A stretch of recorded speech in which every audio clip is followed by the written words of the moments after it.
Hello guys, welcome back to channel. So Bharat dynamics limited BDL कडून recruitment आलेली आहे.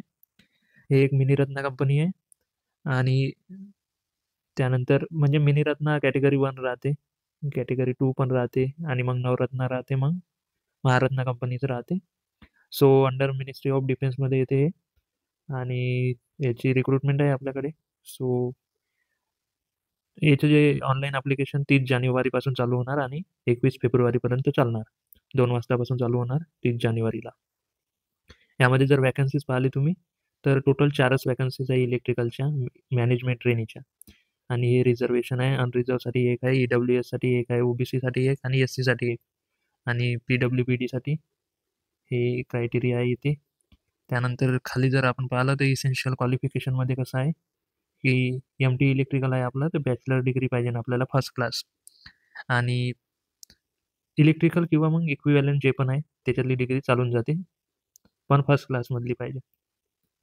त्यानंतर तुम्ही जर खाली येणार तर इथे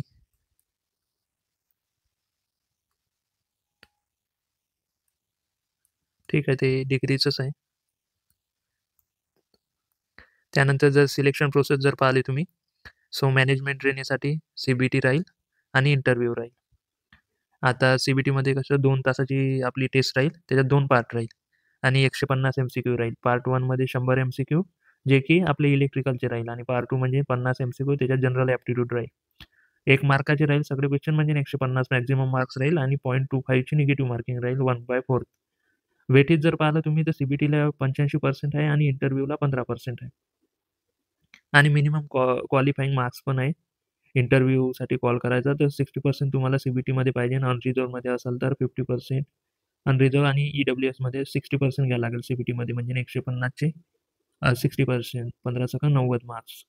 आणि 50% CBTमध्ये घ्यायला लागेल SC ST आणि OBC, म्हणजे 75 मार्क्स. आणि बाकी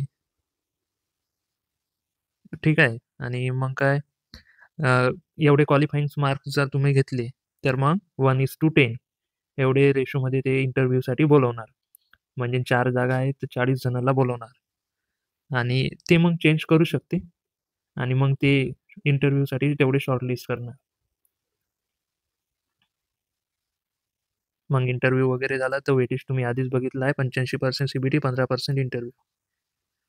आणि कोणत्याही एका पोस्टला तुम्ही अप्लाय करू शकता म्हणतात. जर तुम्ही इकडे बघितलं आणखी, इथे MTसाठी CTC किंवा पैसे किती भेटणार, तर पोस्ट MT आहे, ग्रेड 2 ची जॉब आहे आणि हे 40,000चा बेसिक पे आहे स्टार्टिंगचा. जर तुम्ही CTC म्हणजे पर ॲनमचं जर पाहिलं किती पैसे येणार, सो 15.91 लॅक, म्हणजे 15 लाखाचं तुमचं पॅकेज राहील एका वर्षाचं. त्यानंतर एज रिलॅक्सेशन पण आहे वेगवेगळ्या कॅटेगरीनुसार. सो पहिले हे अप्पर एज आहे अनरिझर्व EWSमध्ये 27, OBCसाठी 30, SCसाठी 32 आणि हे 27. बाकी मग तेच वेगवेगळे जे रिलॅक्सेशन आहे ते इथे दिलेलं आहे. आणि तुम्ही जर खाली आले तर इलेक्ट्रिकलमध्ये कोणकोणते डिसिप्लिन येतात, इलेक्ट्रिकल अँड इलेक्ट्रॉनिक्स म्हणजे triple E, then electrical and instrumentation, control वगैरे सगळ्याच येऊन जातात. त्यानंतर बेसिक पे तर सोबत भेटेनच, DA पण भेटेन, HRA पण भेटेल आणि पर्क पण आहे 33%, ते पण तुम्हाला भेटून जाईल. मॅनेजमेंट जे ट्रेनी राहते ना, ते पूर्ण वरचे जेवढे पण बेनिफिट्स आहेत त्यांना भेटून जाईल. पण जर पहिले ट्रेनिंग पिरियड राहील तेव्हा मग मिनिमम बेसिक पे 40,000 राहील, मग DA वगैरे ते राहील. बाकी मग ते पूर्ण पगार वगैरे नंतर तुम्हाला भेटून जाईल. त्यानंतर जर खाली पाहिलं तर अप्लिकेशन फीस ₹500 आहे अनरिझर्व EWS कॅन्डिडेटसाठी आणि बाकीसाठी ते SC ST त्यांच्यासाठी मे बी नसेल. 500 excluding the is paid by SPFA by unreserved category. ठीक आहे. त्यानंतर खाली जर पाहिलं तर हे त्याची साईट आहे BDL.India.in, याच्यावर तुम्ही अप्लाय करू शकता. बाकी आणखी जर हे 30 जानेवारीपासून चालू होणार, 31 फेब्रुवारीपर्यंत चालू राहणार फॉर्म, तर तुम्ही जर हे फॉर्म भरण्यास इच्छुक असाल तर भरून द्या, पण लवकरच भरून देजा. हे आपलं यूट्यूब चॅनल आहे ज्याच्यावर तुम्ही हा व्हिडिओ पाहत आहे. आय होप तुम्ही चॅनलला सबस्क्राईब करून दिलं असेल. आपला टेलिग्राम चॅनल आहे ते पण तुम्ही जॉईन करू शकता. बाकी पेड टेलिग्राम चॅनल पण आहे ते पण तुम्ही जॉईन करू शकता. तर भेटूया नेक्स्ट व्हिडिओमध्ये. तेव्हापर्यंत जय हिंद, जय महाराष्ट्र.